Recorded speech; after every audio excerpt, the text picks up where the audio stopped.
அனைவருக்கும் இனிய வணக்கம். மார்கழி மாத 2ஆம் நன்னாள் ஸ்ரீ வில்லிபுத்தூர் ஆண்டாள் அம்மையார் அருள் செய்த திருப்பாவையில் 2வது பாசுரம். வையத்து வாழ்வீர்கள் நாமும் நம்பாவைக்கு செய்யும் கிரிசைகள் கேளீரோ பார்க்கடலுள் பைய துயின்ற பரமன் அடிபாடி நெய்யுண்ணோம் பாலுண்ணோம் நாட்காலே நீராடி மையிட்டெழுதொழும் மலரிட்டு நாம் உடையோம்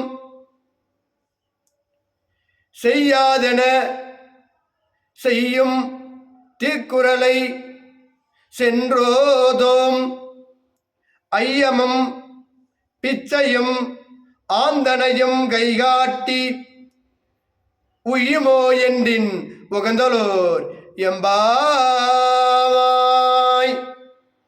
இந்த 2வது பாசுரத்திலே இந்த மையத்திலே வாழ்கின்ற நாம் அனைவரும் நம் பாவைகளாக இருக்கின்ற பெண் பிள்ளைகள் பெண்டீர்கள் அனைவரும் செய்ய வேண்டியவை யாவை?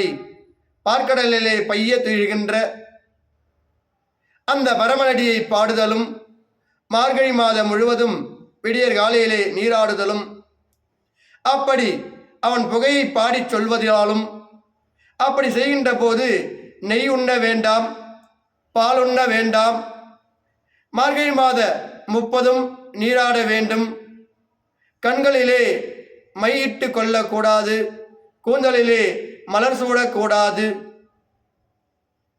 செய்ய வேண்டிய செயல்களை நற்செயல்களை செய்ய வேண்டும், செய்யக்கூடாத நற்செயல்களற்ற செயல்களை செய்யக்கூடாது.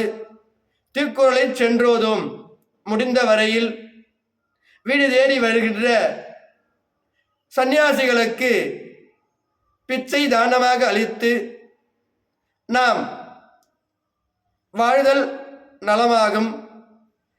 உய்யுமோ என்று உகந்தலோர் எம்பாவாய். இப்படி இந்த நோன்பை நாம் செய்ய வேண்டும் என்ற அருமையாக இந்த பாசுரத்திலே நமக்கு பொருள் விளக்கமாக தருகிறார்கள். இருந்தாலும் சிறப்பு பொருளாக இந்த பாசுரத்திலே பரமனடி பாடுதல் 1ஆக சொல்லப்படுகிறது, அதிகாலையில் நீராடுதல் 2ஆக சொல்லப்படுகிறது, ஐயப்படல் 3ஆக சொல்லப்படுகிறது, 4ஆக பிச்சையிடுதல் சொல்லப்படுகிறது, 5ஆவதாக இயன்றவரை அளித்தல், மற்றவர்களுக்கு தானம் கொடுத்தல், 6ஆவதாக வாழ வேண்டுமென நினைத்து வாழுதல், மகிழ்ச்சியாக நினைத்து வாழுதல். இப்படிப்பட்ட நற்பண்புகளை புரிந்து விரத முறைகளை நாம் மேற்கொள்ள வேண்டும். அப்படி இந்த விரதத்தை மேற்கொள்ள பொழுது நாம் எதையெல்லாம் நீக்கிக் கொள்ள வேண்டும் என்று இன்னொரு 6 நமக்கு கொடுத்திருக்கிறார்கள். அவை யாவை?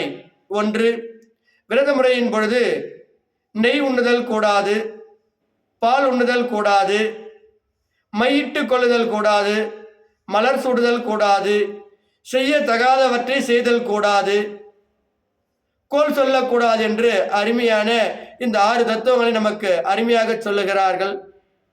செய்ய வேண்டியவை யாரையும் செய்து செய்யக்கூடாதவை யாரையும் நீக்கி நாம் அருமையாக இந்த விரத முறைகளை கடைபிடித்து மார்கழி மாத நோன்பை நாம் செய்தோமானால் இந்த உலகிலே இருக்கின்ற மனித சமுதாயமாக இருக்கின்ற மனித இனம் நாம் சிற்றொலியாக இருக்கின்ற அந்த வேரொலியானாக இருக்கின்ற அந்த பரமனடி பாடி நமக்கு தேவையான வளங்களை பெற்று மகிழ்ச்சியோடு சிறப்பாக வாழ முடியும் என்ற உன்னத கருத்தை ஸ்ரீ வில்லிபுத்தூர் ஆண்டாள் அம்மையார் அருமையாக இந்த 2வது பாசுரத்திலே நமக்கு தத்ரூபமாக விளக்கி வாழ்ந்திருக்கிறார். அப்படி இந்த பூமியிலே அவதரித்து அம்மையாரும் அந்த எம்பெருமானை பரமன் அடி பாடியே அவரை கைப்பிடித்த அந்த தாயாரை வணங்கி நாம் அனைவரும் நலமலம் பெறுவோம் என்று கூறி அடியேன் விடைபெறுகிறேன். நன்றி, வணக்கம்.